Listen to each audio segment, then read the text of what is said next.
Back now to the main story of the day and the massive disruption at our airports due to a plume of volcanic ash. Hundreds of flights are grounded. Our reporters have spent the day assessing the impact on the capital. In a moment, we'll get the latest from St Pancras International, London's only link to the continent. But first, let's go to Marc Ashdown, who's at City Airport. Marc.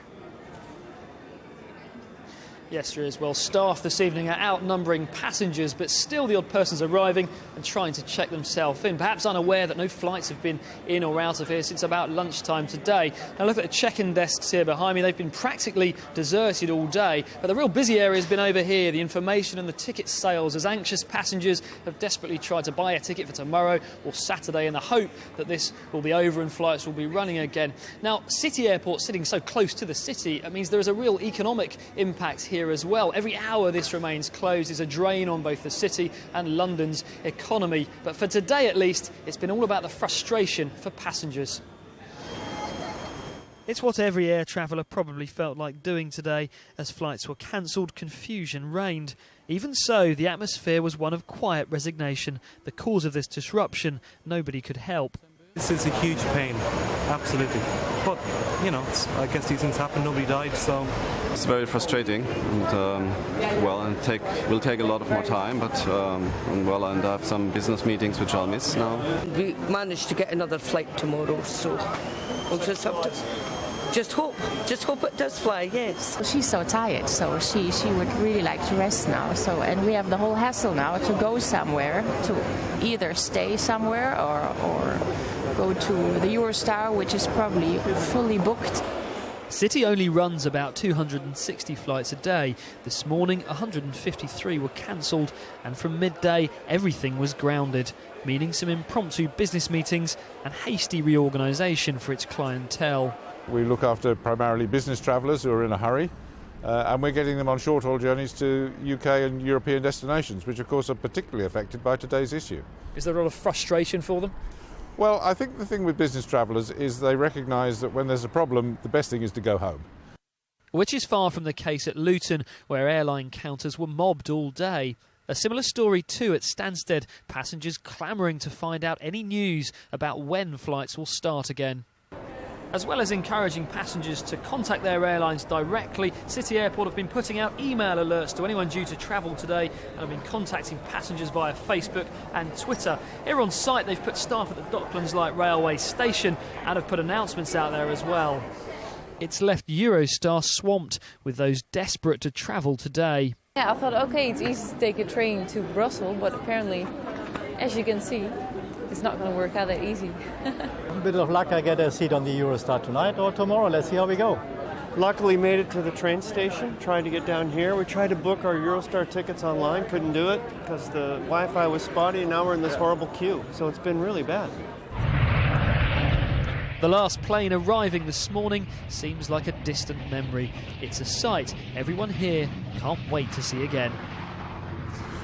Marc Ashdown reporting there. So some airline passengers have been doing all they can to get away. As you can see behind me, Sara Orchard is at St Pancras, where Eurostar have seen a huge surge in booking. Sara. Yes, that is right, Riz. And I have to say, it's a lot quieter here at St Pancras International right now than when I'd first arrived a little bit earlier today, around 2 o'clock. Thousands of extra travellers had actually arrived here to try and get on the Eurostar after their tickets and their flights had been cancelled, so they wanted to get here to continue their journeys into Europe. They queued for hours. The station actually had to lay on extra queuing barriers to cope with the influx of travellers that were arriving here. And of all those people that had to queue, unfortunately, most of them were told because they didn't have a reserved ticket, they weren't actually going to be able to travel today. Now, Eurostar did actually lay on 2 extra services today to try and cope with the extra demand. They've also said that by around 11 o'clock today, they'd had so many phone calls. Most of their extra tickets had already been taken up by other people already. There's still a statement on their website which reads, due to the disruption to air travel today in the UK, Eurostar trains are extremely busy. We would ask that you only come to our stations if you hold a confirmed reservation for travel today. And so what's the advice for travel tomorrow then?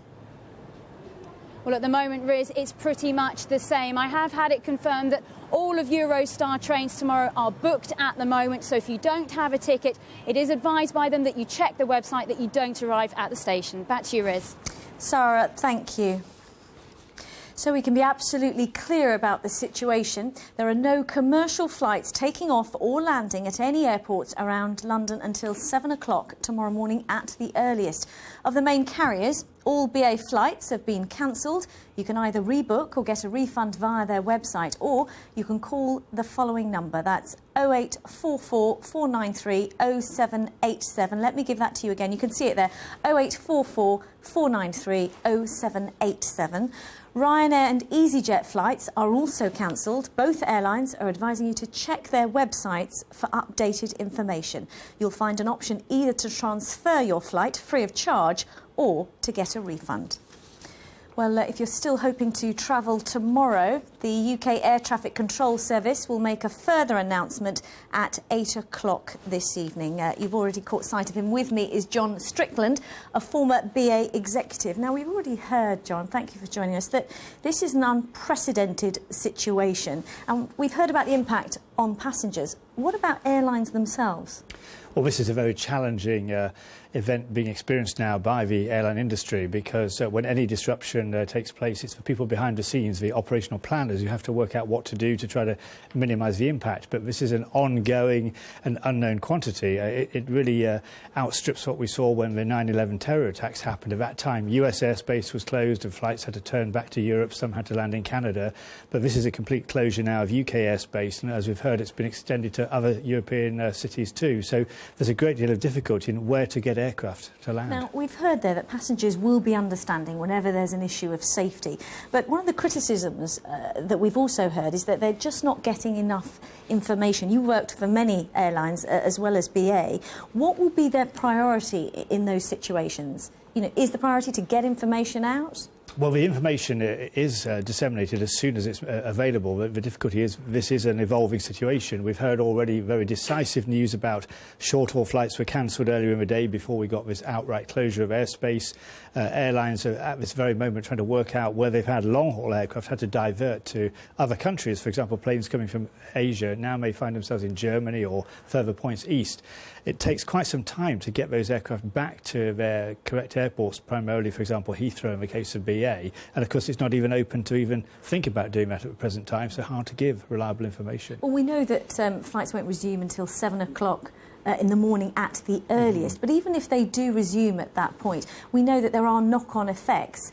In your view, how long do you think it could be before normal service resumes? I know it's a guess, but, you know, a very educated one. Well, even in an ideal situation, which would be that the volcano has ceased to erupt and the cloud cleared, we would see a large number of short-haul flights still disrupted tomorrow, probably large numbers of those cancelled. Long-haul flights, precisely because of the fact that a number of aircraft and crew are not now in the UK. Some of those will be at least delayed. I think there will be further cancellations, and I think at the least this is likely to carry on with significant impact into the weekend. And not forgetting, Friday is normally one of the busiest travel days of the week. OK, well, John Strickland, thank you for your time and advice this evening. Thank you.